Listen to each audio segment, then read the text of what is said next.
Ladies and gentlemen, the President of the Republic of the Philippines, His Excellency, President Ferdinand Romualdez Marcos Jr.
Uh, Good morning, everyone. Please be seated.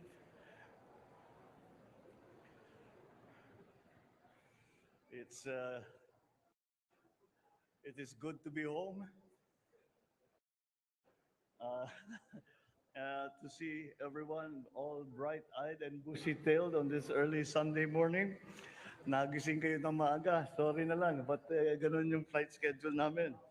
Mabatiin ko lang ang ating mga kasama, yung ating mga cabinet member na sumama sa Philippine delegation na nandito.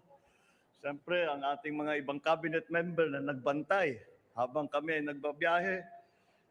Vice President Sara Duterte. Nandyan po si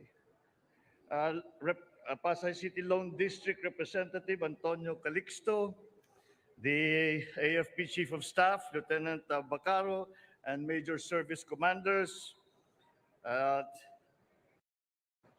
other distinguished guests, ladies and gentlemen, good morning.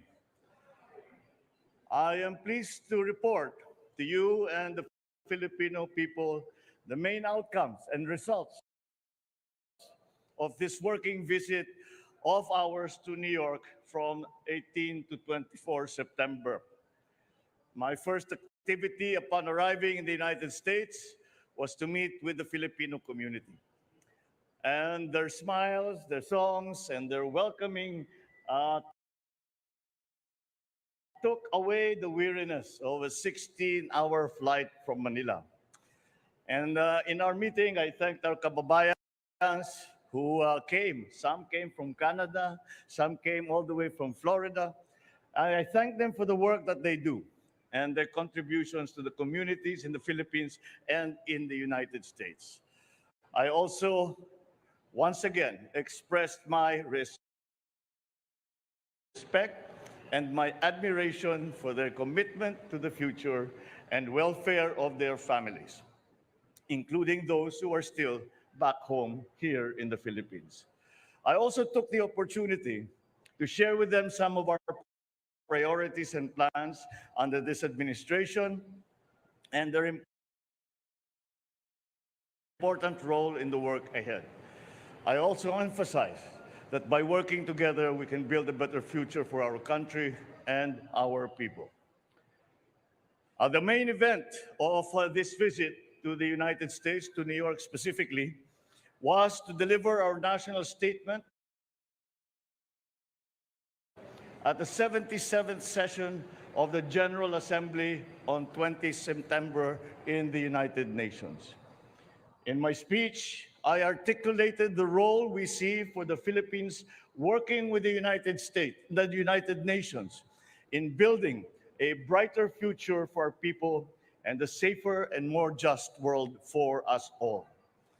I addressed global issues that require a united global action, such as climate change, rising food prices, rapid technological change, the peaceful resolution of international disputes, the need to protect the vulnerable sectors of our society, such as migrants, and ending all forms of prejudice. I also shared our experience in the BARM peace process, boosting agricultural productivity and promoting human rights to the UN Joint Program on Human Rights. And I reiterated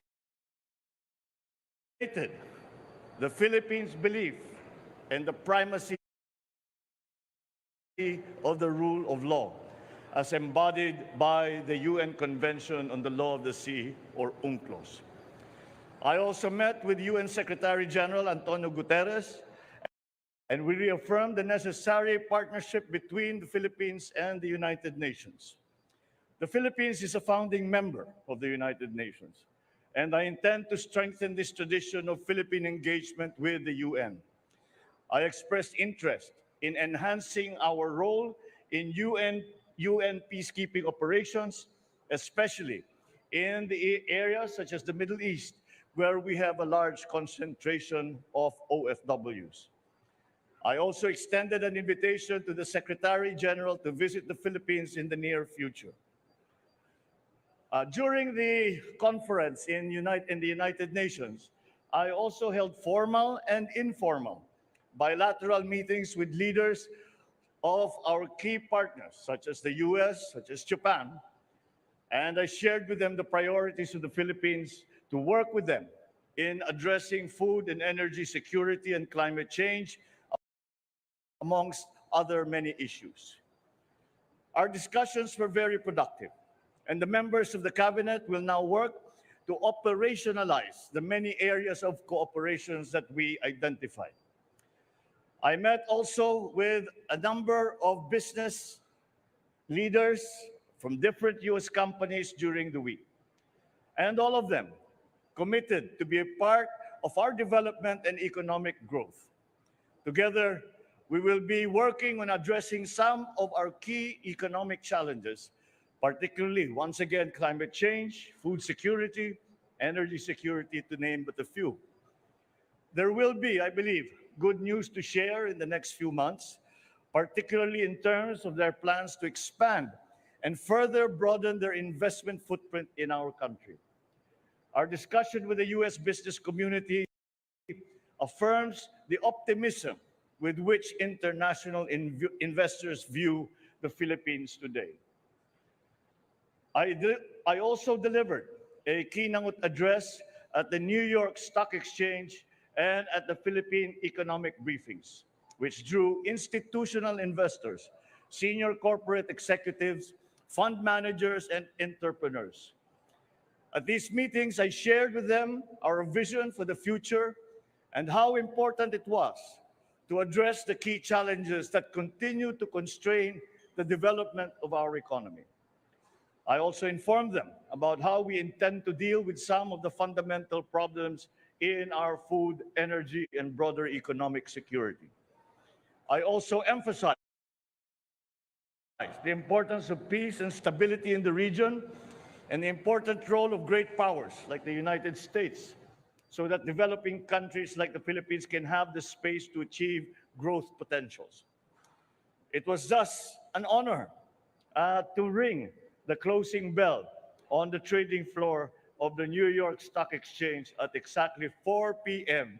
in the afternoon of September 19th. Our delegation also hosted 4 CEO roundtable discussions that dealt with key economic sectors such as IT BPM, digital infrastructure, global brands, particularly in garments and apparel, and of course, industry and infrastructure. I was joined by the economic managers and other cabinet members in brainstorming with these US companies, some already present and others intending to be in the Philippines. We identified the opportunities and challenges to our achieving our common objectives of growth and development in various areas. I thank them for their candid and constructive comments, and I look forward to working with them on the issues and agreements that we identified. My final stop before returning home last night was with the Asia Society, where I had a roundtable discussion with a select group of leaders of the U.S. business community on the state of the global and regional economy today. After the discussion, I delivered a public lecture where I shared my views on the opportunities, the threats, and challenges facing Asia, the United States, Asia Pacific region, and all our neighboring countries today. I also spoke about my administration's priorities and plans for the next 6 years. And the engagement with the Asia Society was a fitting end to a week in the UN and the United States that had one singular message.